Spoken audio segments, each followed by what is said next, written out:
വൈക്കം സത്യാഗ്രഹവുമായി ബന്ധപ്പെട്ട ശരിയായ പ്രസ്താവനകൾ കണ്ടെത്തുക. 1. 1925 ഗാന്ധിജിയുടെ 2ാം കേരള സന്ദർശനം. 2. ജോർജ് ജോസഫ് അഹിന്ദു നേതാക്കളിൽ ഉൾപ്പെട്ടു. 3. 1924 മാർച്ച് 30 സവർണ ജാഥ ആരംഭിച്ചു. ഇതിൻ്റെ ശരിയായ ഉത്തരം ഓപ്ഷൻ സി ആണ്.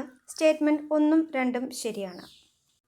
1924 നവംബർ 1 വൈക്കത്ത് നിന്ന് തിരുവനന്തപുരത്തേക്ക് സവർണ ജാഥ ആരംഭിച്ചത്. ഇതിന് നേതൃത്വം നൽകിയത് മന്നത്ത് പത്മനാഭനാണ്. ആദ്യത്തെ സ്റ്റേറ്റ്മെൻറ്റ് ഒന്നുകൂടി വിശദീകരിക്കുന്നു. ഗാന്ധിജി 5 തവണയാണ് കേരള സന്ദർശനം നടത്തിയത്. 1. 1920 നിസ്സഹകരണ പ്രസ്ഥാനത്തിൻ്റെ പ്രചരണം സംബന്ധിച്ച്. 2. 1925 വൈക്കം സത്യാഗ്രഹം സംബന്ധിച്ച്. 3. 1927 തെക്കേ ഇന്ത്യൻ സംസ്ഥാനങ്ങളുടെ പര്യടനം അതിനെ സംബന്ധിച്ച്.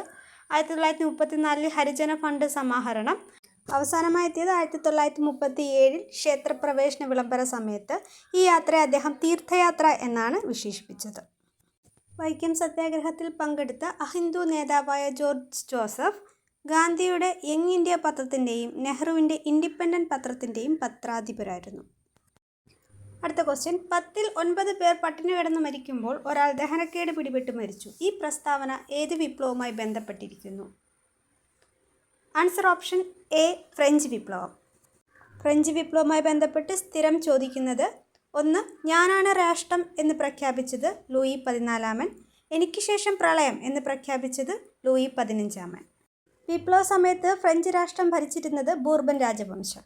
തന്നിരിക്കുന്ന ഓരോ വിപ്ലവത്തിൻ്റെയും കാലഘട്ടം നോക്കാം. ഫ്രഞ്ച് വിപ്ലവം 1789, റഷ്യൻ വിപ്ലവം 1917, അമേരിക്കൻ സ്വാതന്ത്ര്യ സമരം 1776, ചൈനീസ് വിപ്ലവം 1911, 1949 കാലഘട്ടങ്ങളിൽ.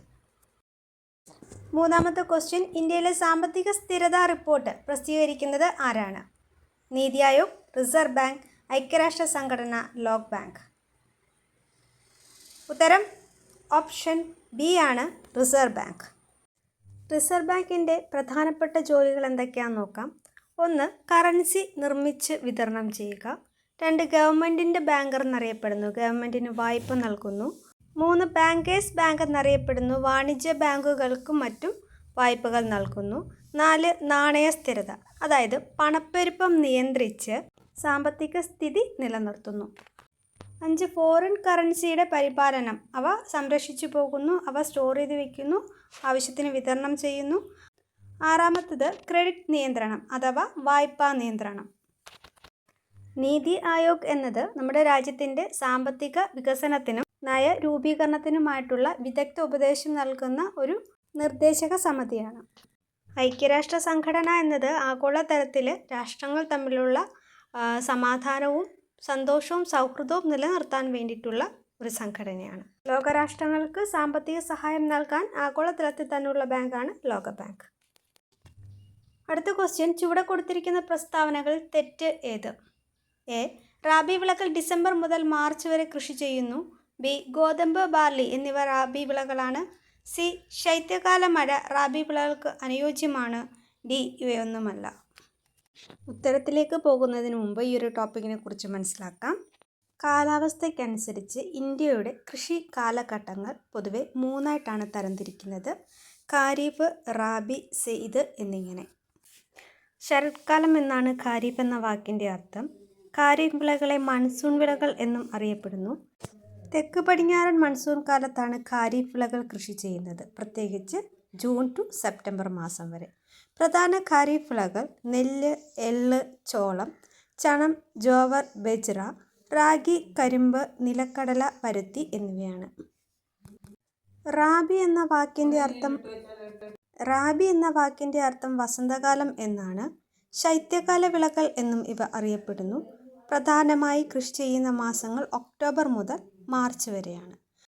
പ്രധാനപ്പെട്ട റാബി വിളകളാണ് ഗോതമ്പ്, ബാർലി, ഓട്സ്, കടല, കടുക്, പുകയില, ഉള്ളി, ഉരുളൻകിഴങ്ങ് എന്നിവ. മൂന്നാമത്തെ കൃഷിയുടെ കാലഘട്ടമാണ് സെയ്ദ്. വേനൽക്കാല വിളകൾ എന്നറിയപ്പെടുന്നു. പ്രധാനമായും മാർച്ച് മുതൽ ജൂൺ മാസങ്ങളിലാണ് കൃഷി ചെയ്യുന്നത്.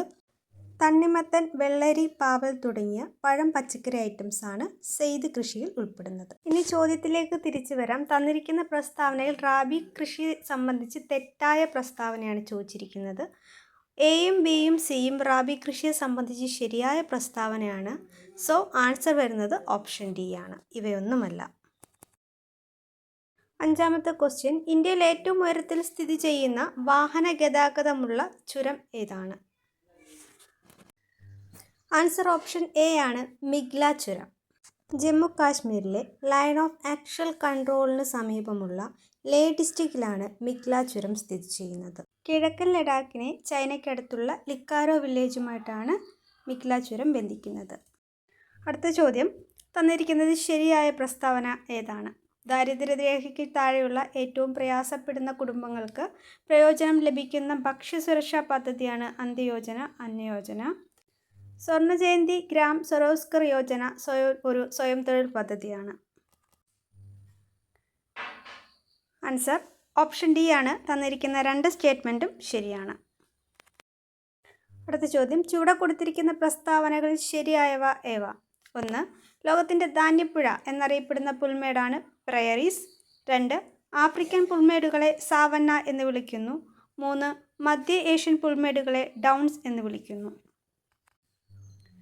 ഇതിൻ്റെ ശരിയായ ഉത്തരം ഓപ്ഷൻ ബി ആണ്. 1ഉം 2ഉം സ്റ്റേറ്റ്മെൻറ്റുകൾ ശരിയാണ്. മൂന്നാമത്തെ സ്റ്റേറ്റ്മെൻറ്റ് തെറ്റാണ്. മധ്യ ഏഷ്യൻ പുൽമേടുകളെ വിളിക്കുന്നത് സ്റ്റെപ്പസ് എന്നാണ്.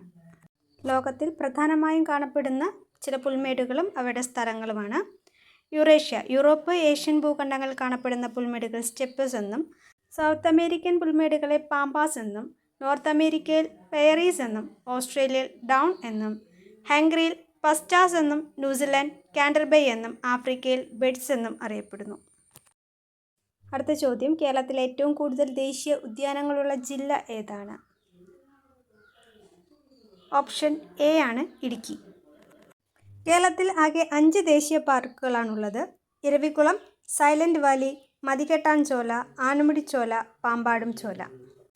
കേരളത്തിലെ ഏറ്റവും വലിയ ദേശീയ പാർക്ക് ഇരവികുളം ദേശീയ പാർക്കും ഏറ്റവും ചെറുത് പാമ്പാടും ചോലയുമാണ്.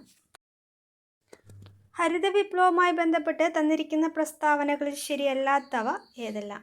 1. രാസവളങ്ങളുടെയും കീടനാശിനികളുടെയും ഉപയോഗം കുറച്ച് ജൈവവളങ്ങൾ പ്രോത്സാഹിപ്പിച്ചു. 2. ഹരിത വിപ്ലവം മൂലം കാർഷിക വളർച്ചയുണ്ടായെങ്കിലും രാജ്യത്തെ വൻകിട കർഷകരും ചെറുകിട കർഷകരും തമ്മിലുള്ള അന്തരം വർദ്ധിച്ചു. 3. തൊഴിലവസരങ്ങൾ കുറഞ്ഞു. ശരിയല്ലാത്ത പ്രസ്താവനകളാണ് ചോദിച്ചിരിക്കുന്നത്. ആൻസർ വരുന്നത് ഓപ്ഷൻ ഡി ആണ്. രാസവളങ്ങളുടെയും കീടനാശിനി ഉപയോഗം കൂടി, തൊഴിലവസരങ്ങൾ കൂടി. 2025 മാനവ സന്തോഷ സൂചികയിൽ ഇന്ത്യയുടെ സ്ഥാനം എത്രയാണ്? ആൻസർ ഓപ്ഷൻ ഡി ആണ്, 118ാം സ്ഥാനം. 147 രാജ്യങ്ങളിൽ 1ാം സ്ഥാനത്ത് ഫിൻലാൻഡും 147ാം സ്ഥാനത്ത് അഫ്ഗാനിസ്ഥാനുമാണ്.